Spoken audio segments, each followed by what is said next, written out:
started that.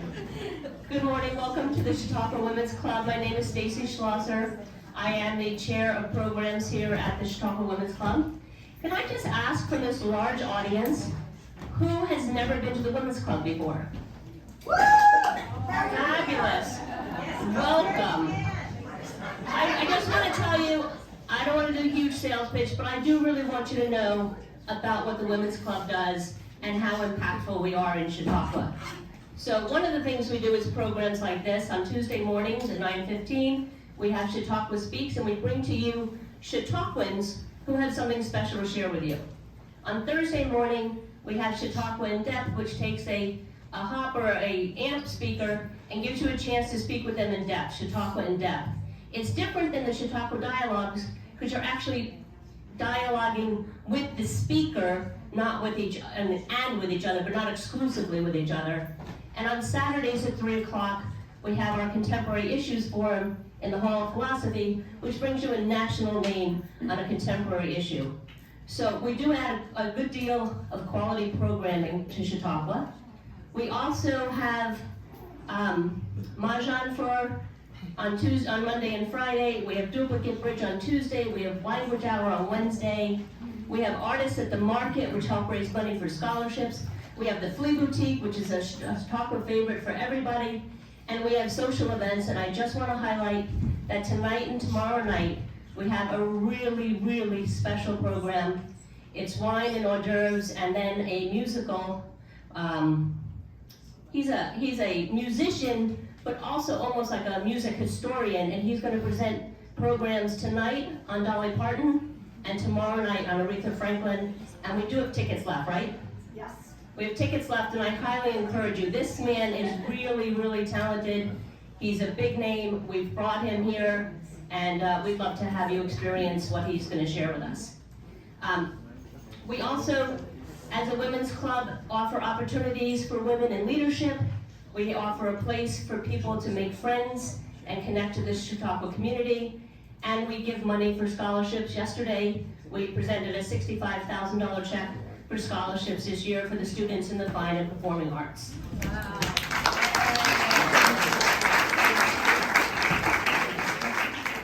So we welcome you all to come back for our programs, for our events, support our fundraisers, just enjoy our amazing porch that we have facing the lake. Men, women, children, you're all welcome, and we're happy to have you here. So this morning, after David and Elizabeth present, we will have questions and answers, and I think they're going to make it somewhat participatory in the middle. I will come around with a mic. There's a large crowd, so please don't, raise your hand, but don't speak until we give you a mic so everybody knows what you want to share with us.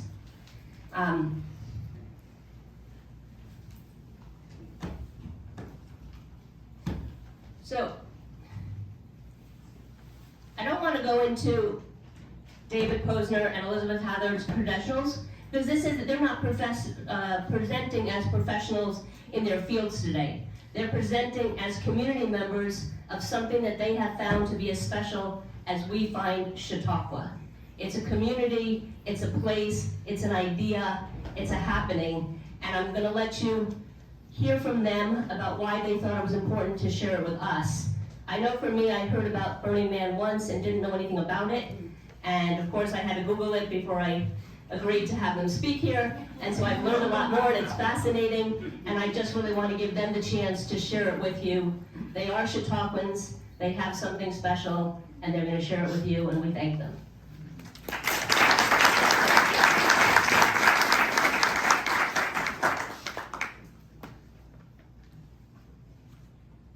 It's turning me on. Put the little blanket up.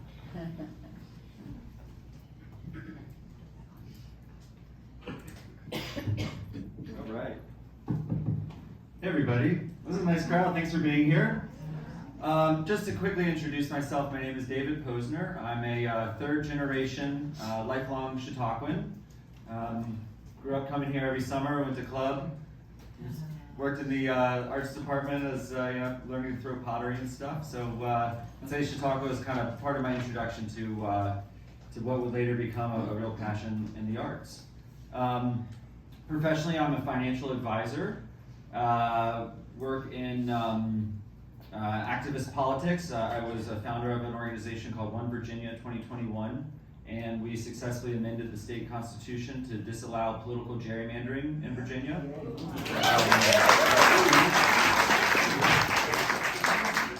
Professional boards, and I also make very, very large scale sculptures for fun and bring out into the middle of nowhere in the desert. So I'm really excited to share, my other community passion with you, and this is just, I'm so thrilled that all of y'all came out, so thank you.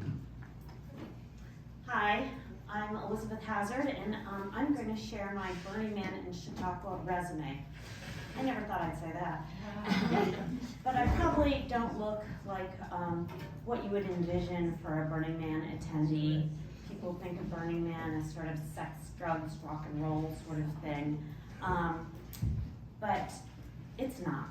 I do a G-rated Burning Man. You can do Burning Man any way you want. And I went to Burning Man for the first time when I was 50 years old. And then the next year, I brought 11 girlfriends to celebrate my birthday there. And one of those ladies who is here, Sonia Smith, said I needed to go to this other special place called Chautauqua. And so 2 years later, I joined her and her group of girlfriends who are here, most of them, they're all waiting.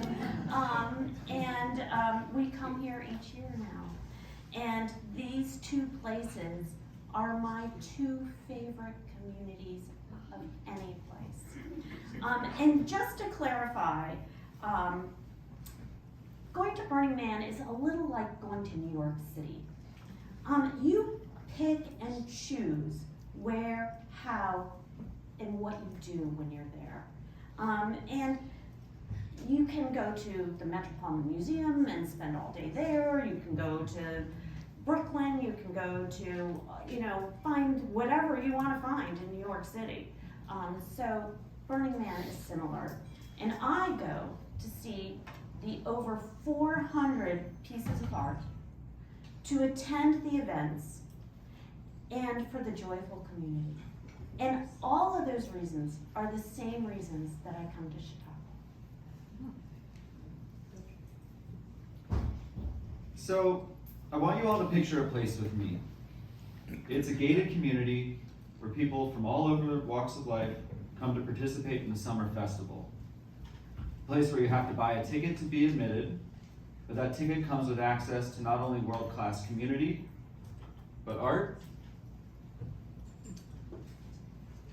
theater, dance, music, lectures, and lots of other activities. In this place, access to automobiles is greatly restricted, and people get around by walking and riding bikes. They also hop on and off various forms of public transport. So this is it's a motorized vehicle called a mutant vehicle. The rules with a mutant vehicle is you're not allowed to know what the base structure was. And this is my favorite as a Chautauqua, sailing. And although it's motorized, it actually does sail.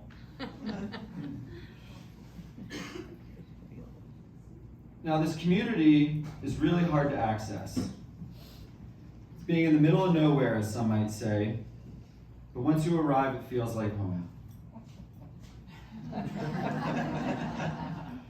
Even though you only spend a short period of time each year in this place, it has been known to enchant its attendees. Many people tell all their friends and family about how wonderful it is and attempt to bring some of the magic they experienced while there back into their everyday lives. As everyone in this room knows, I'm describing Chautauqua. However, some of you might be surprised to know that I'm also describing Burning Man. Burning Man is all of these things and more, just like Chautauqua. It's my pleasure to spend some time speaking with you today about what makes it so successful, and with hopes that we can kind of work together to bring some of these ideas here in Chautauqua. Now, I imagine, as Elizabeth said, when most of you think about Burning Man, you might think about weird costumes and crazy people. You might even think about sex, drugs, and rock and roll. And while all of this is a part of Burning Man, it is far from a fair categorization of what the event is all about. Burning Man was founded in 1986 by Larry Harvey and Jerry James. They built and burned an effigy of the man on Baker Beach in San Francisco. The event quickly outgrew that location and was moved to the Black Rock Desert in Nevada. This was back in 1990. And from the very small beginnings of just a few friends gathered on the beach in San Francisco, it has grown to over 80,000 attendees. And it's pretty cool. You know, the people there are, as I said, from all walks of life. Ranges from, if y'all heard the lecture yesterday, Nobel Prize winning economists,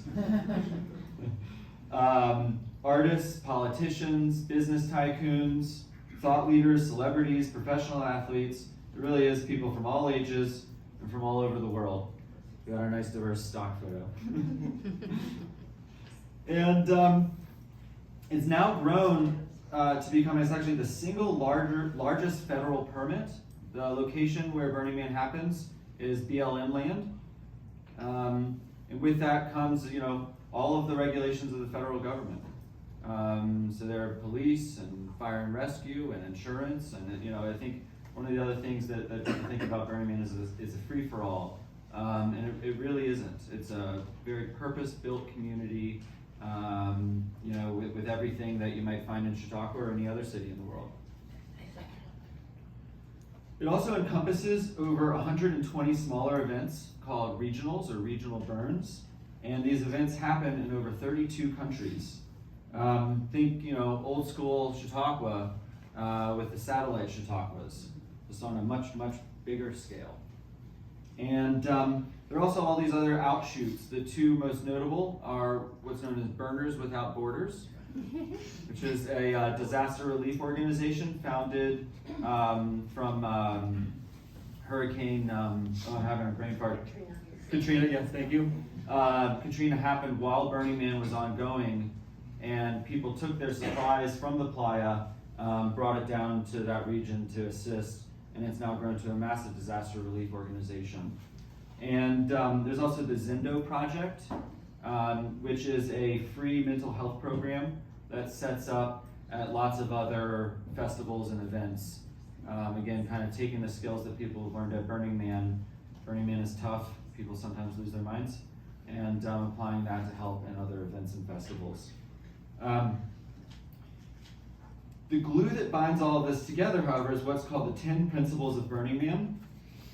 They are radical inclusion, gifting, decommodification, radical self-reliance, radical self-expression, communal effort, civic responsibility, leave no trace, participation, and immediacy. The idea of Burning Man is that it is both a place and an idea to build sustainable community. There is no trading of items or exchange of currency for goods. Everything is free, everyone is welcome, everyone is encouraged to express themselves in an authentic and respectful manner, and we are all in it together. The event itself does not provide any of the programming. Smaller volunteer groups known as camps provide everything. And you know, I would kind of classify the Women's Club as like a Burning Man camp, if you think about it. It's a standalone organization within the context of the larger institution that does all of its own programming. I'm not sure how the financing for the Women's Club works, but I imagine it's largely self-responsible. And so the idea would be like, you know, Chautauqua, but with like lots of women's clubs. You know, I don't know the exact number, but my ballpark would be probably about 1,000 of these camps. And the event itself doesn't do any of the programming. And some of these things are as large as the amphitheater. I mean, you know, camps that can hold several thousand person events. So the scale, you know, ranges, and even, you know, there's camps where people are handing out grilled cheese sandwiches with 15 people in them, all the way up to, you know, several hundred people that work together to build these huge, massive programs.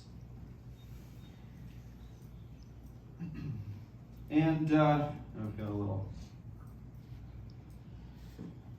forgot to catch up my slides. So this is one such really huge, what they call a sound camp. Arena-sized amplification equipment, lighting, everything. This is another, Mayan Muera, speaking with somebody before this comes out of Mexico. And it's actually a nightclub that moves. So just like the boat, this one also moves. And huge artists from all over the world come and perform. And we've got our Dust City Diner. Smaller outfit. We have a person there showing off the grilled cheese sandwich that they made. And everything, again, is paid for, built, and provided by the attendees. And then it's completely dismantled. Again, one of the principles is leave no trace. So you show up, there's nothing. People will bring in, I have a 24-foot enclosed trailer. People bring in, 18 wheelers full of stuff, set it all up, and then take it all down to nothing. So I know this all kind of sounds a little far-fetched and utopian, but people have accused Chautauqua of the same, and we know it works here. So here's the kicker with all this. It really works better than you could imagine. I think if you were at the lecture yesterday, he touched on this a little bit. It just goes off without a hitch. There's such community involvement and such belief of ownership of the event itself that everyone has each other's backs. If you see somebody that's stepping out of line, you correct them calmly, kindly, but you correct them. And everyone's in it together. So the event, it sells out in minutes. 80,000 people. It's impossible to get a ticket. People are investing more and more time and money every year. There are new regional events popping up in places as far away as China. There are major municipalities like New York, Los Angeles, DC, etc., Vegas, displaying art created for Burning Man.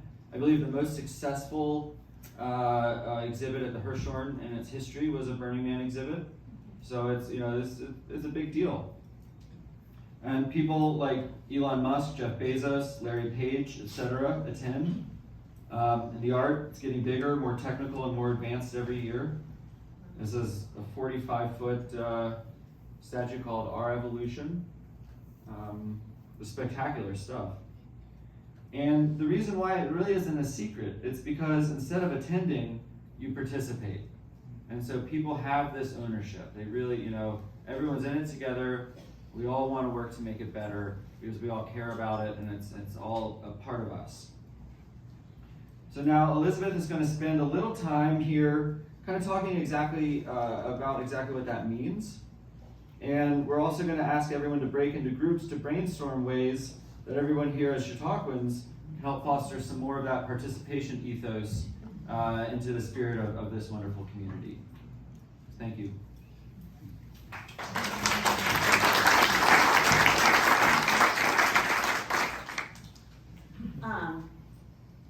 So that was amazing, and I'm so glad you got to see some pictures of it because it really is a very visual place.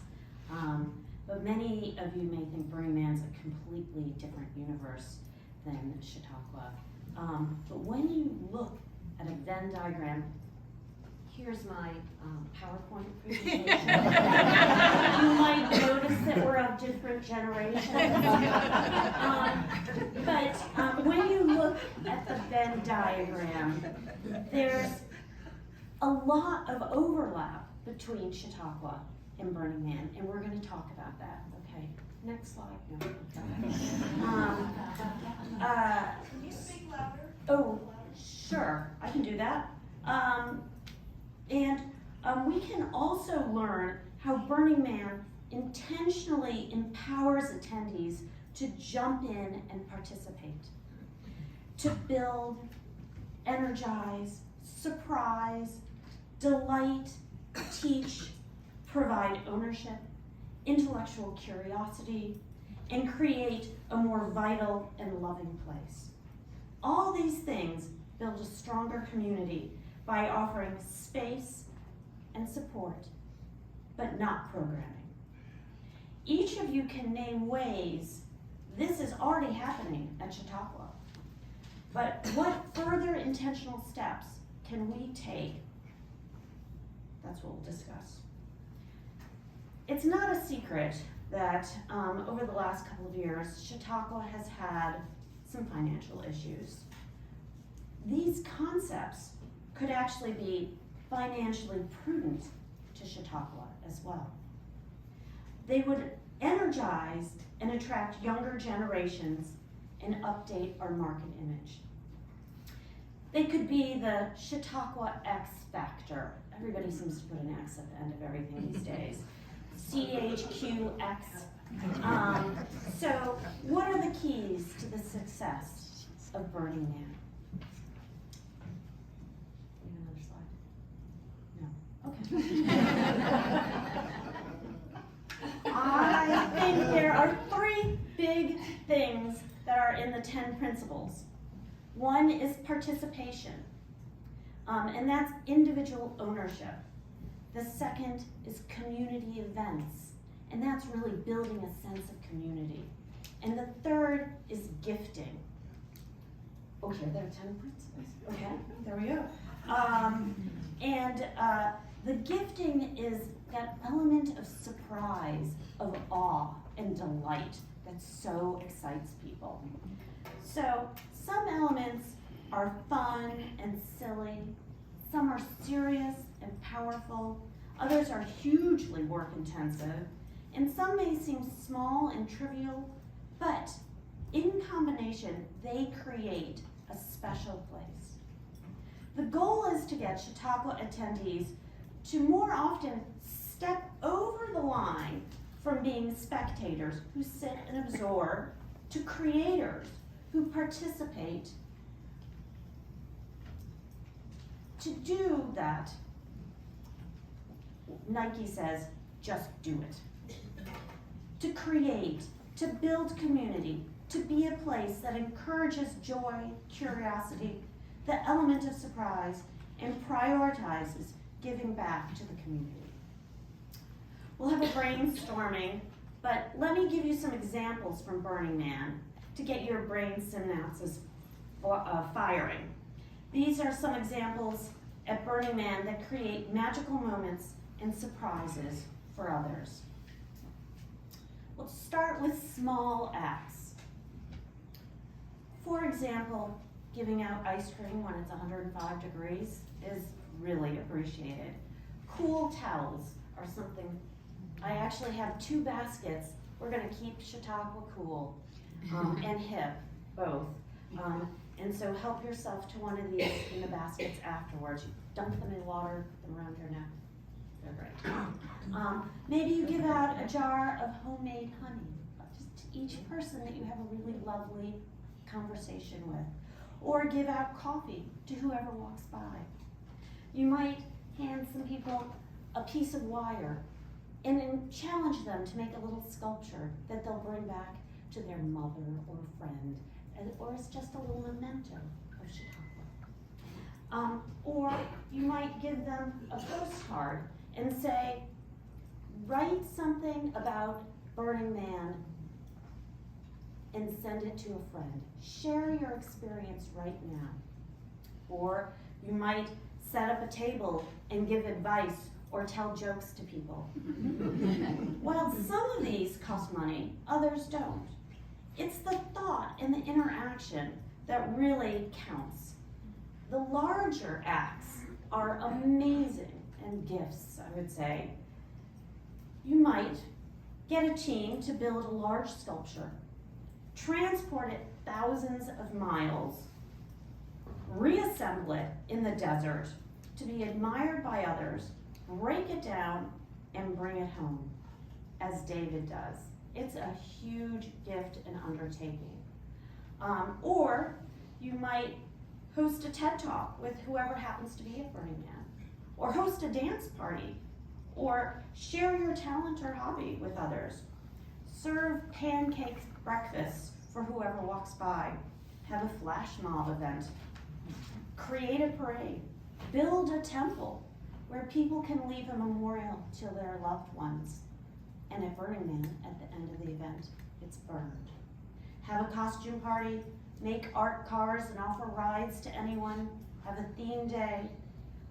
Have groups provide community aid or professional help for free. While many of these would not work at Chautauqua, they should give you ideas to springboard into concepts that might be perfect for Chautauqua. So, what we're gonna do now is, I'm gonna ask everybody to raise their hand. This is before we do some brainstorming. Let me know who has always wanted to go to Burning Man. Okay. All right. Tell me, who would never go to Burning Man? Good. That's good. It's good to know your boundaries. Okay. And now, who has gone to Burning Man? Okay. Can I have all the Can I have all the Burning Man attendees stand up? Okay, we are going to have you be leaders, okay? No. We're going to have you all go into different corners or different places and raise your hand, because we're going to break up into small groups and we're going to do some brainstorming, because this is participatory. We're not going to lecture to you the whole time. We need you to get involved. This is stretching everybody. Okay, you ready to do this? Yeah. Okay, so do me a favor. We're gonna break up, go into different areas, and then people go and join them. And what we're gonna do in those corners, we're going to have a couple of rules. No more than 2 friends in the same group, because we want you to meet other people. Okay. We're gonna have 1 Burning Man attendee, and then we're gonna have a scribe. And then we're going to have somebody who's going to report back, okay? And as a group, you're going to do 3 things, okay? The first, you're going to list 5 ways Chautauqua already embraces this participation, community efforts, and gifting. And then you're going to write a list of things that you could do as individuals, these small things. And then you're going to write a list of the larger community acts that could happen at Chautauqua. So ideas. And I'm going to give you pencils and paper, and then we're going to report back the results. And at the end, we will have questions. So if you ever had any questions about Burning Man, we will answer them. Do you have a list of the things you just read that we're going to collect? Our 3 things. Do we have that slide? No. Okay. We'll save them again. We'll save them again. Are you ready? Yeah. The first is what's already happening at Chautauqua. The second is what small individual things you can do at Chautauqua. And the third is what larger community acts could happen at Chautauqua. Okay? Yeah. All right. And I will say we have about 7 minutes to do this, which is literally a giant question and answers. Yeah. All right. Okay. Better than Q&A. Yeah.